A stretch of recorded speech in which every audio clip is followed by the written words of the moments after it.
I was looking at some videos on social media last night, and I've been doing this for a while. And I noticed there are a lot of hair videos, the care of hair and various styles, and women with alopecia and all kinds of added pieces and units, even with men having units that when they're put on properly, they just look like everything is real. And it just kind of made me think about how things were back in the day. You're sick of me. You're sick of me talking about the day, but I just can't help it. I remember years ago when my mother used to work on my hair. Of course, I've always had a full head of hair. And most of you know that I'm the oldest of 5 children. There are 3 girls in the family. I have 2 sisters and then myself. So my mother had a rough way to go as far as hair is concerned because she had to comb and brush and part and braid all of our hair. And of course, back in those days when we were young, we call it plaiting. We said our mother had to plait our hair. Now they use the term braiding. And probably a few people used the term braiding in those days, but most of the time it was plaiting the hair. And the hair was a big deal for us back in those days. And our parents really made a big to-do about school. When school opened, we had to have our hair done. At Christmas, we had to have our hair done. Easter, oh my goodness, Easter was the best of all. And we had to have our hair done.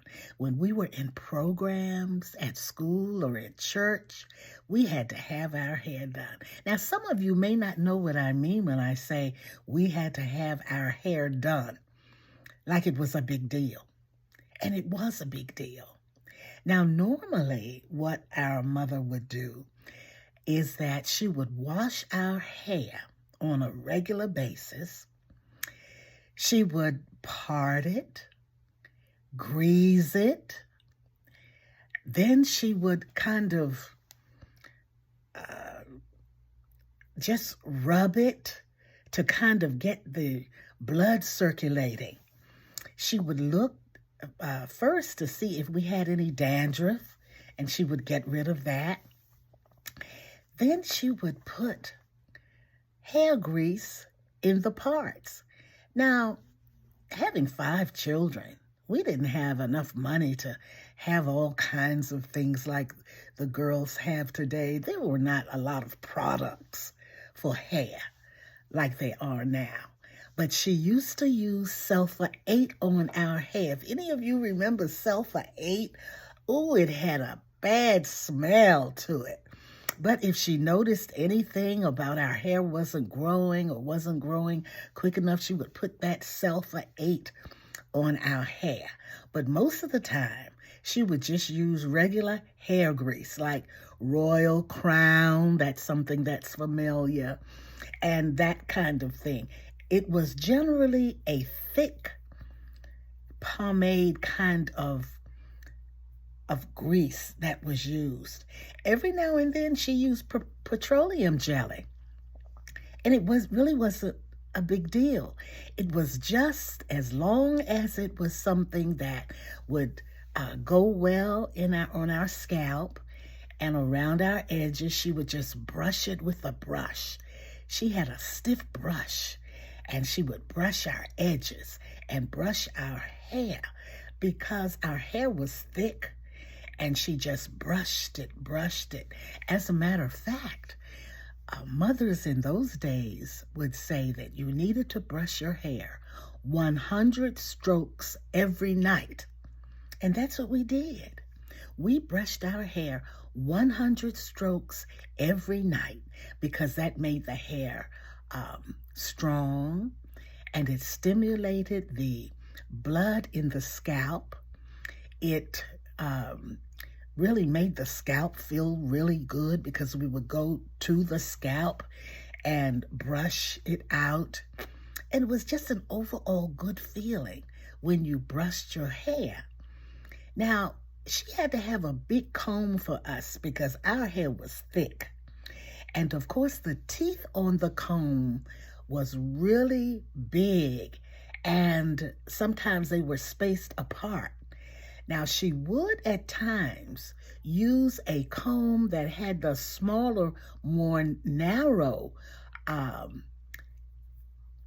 parts to it. What do you call it? The comb part. And sometimes she would use a rat tail comb so that she could part the hair evenly. We didn't have a lot of intricate designs the way mothers do today.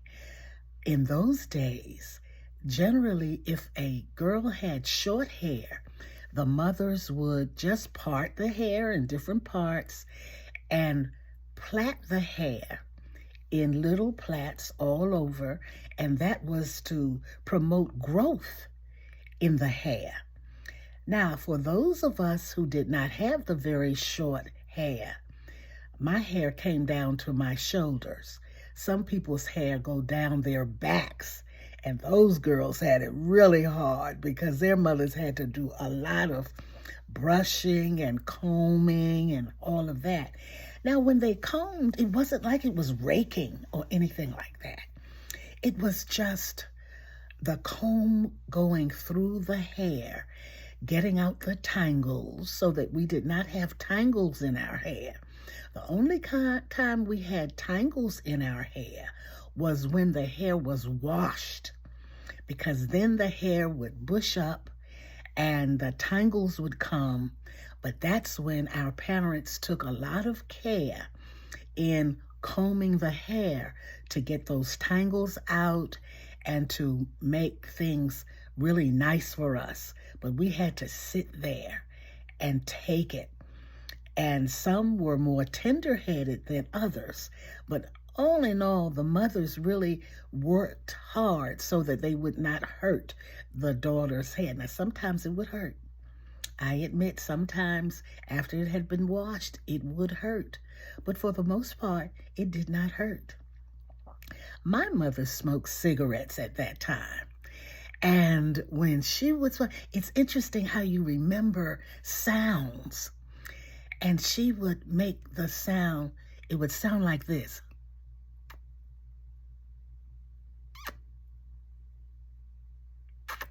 I know you couldn't hear that, but it made that little sound when she put the cigarette in, and it made that sound. And of course, she would take it out and put it on an ashtray. And so that is a memory that sticks out in my mind, because when my mother combed our hair, she smoked a cigarette. And I'll never forget that sound. Now, on days when she had to straighten our hair, now some of you may not have ever heard of straightening the hair, but my mother would straighten our hair.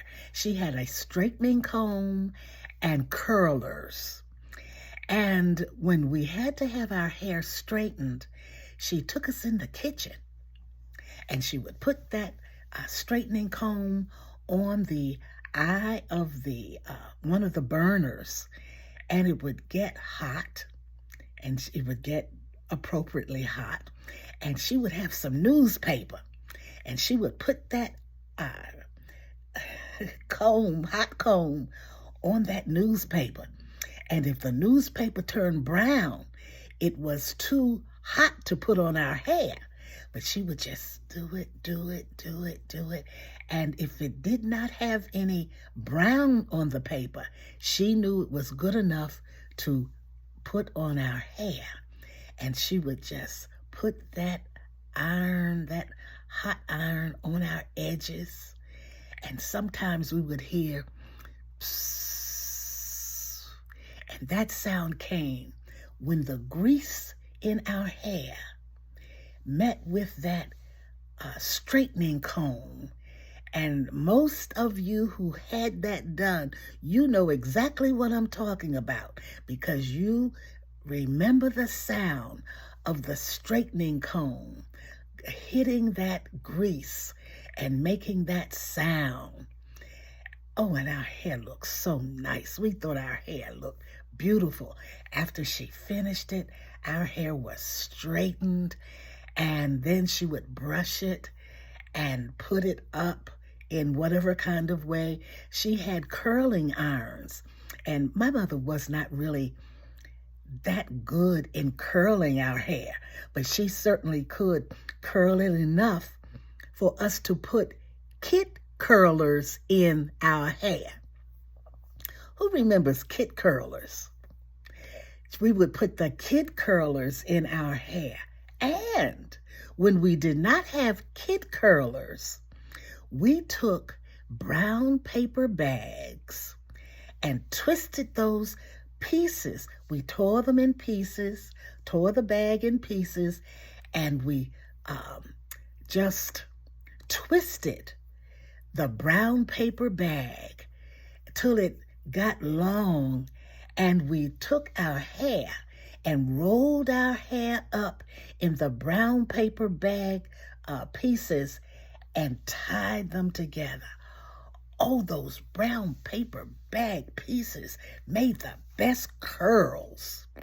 Oh, our hair looked good with the brown paper bag. Now, the kit curlers were good too.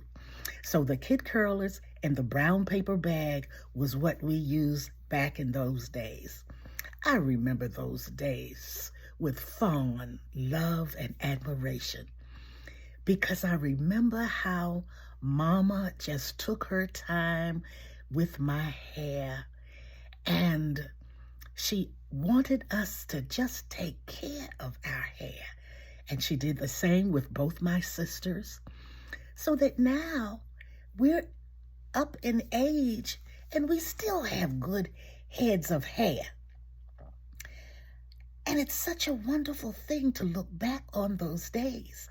Now, I started wearing my hair natural in the 70s, maybe about 1971 or 72. I started wearing my hair natural.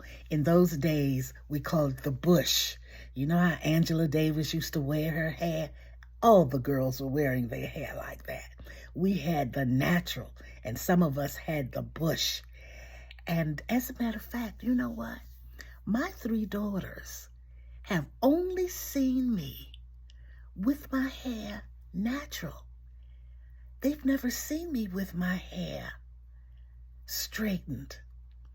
And of course, after I got old enough that my mother no longer did my hair, I started going to the hairdresser, or I would do it myself. And then perms became popular. And a lot of us would get our hair permed. One time I went to the hairdresser and to get a perm, and the woman evidently left the chemicals in my hair too long, and around my edges there were scabs, and it was just terrible. I guess the chemicals just did it. That was it for me. I never got my hair straightened or permed or anything after that. And I am pleased to say that I have been wearing my hair natural ever since. But I certainly remember Mama, and I remember those days. And I'm wondering if you remember those days. Maybe you're young. Maybe you're too young to remember how your mother did your hair, if she did. Because now the girls are wearing pieces, and some of them still do go to the beauty parlor. We called it beauty parlor or hairdresser. Now they say hairstylist. Girls go to the hairstylist now to get their hair done. But there's nothing like having a mama who did your hair back in the day.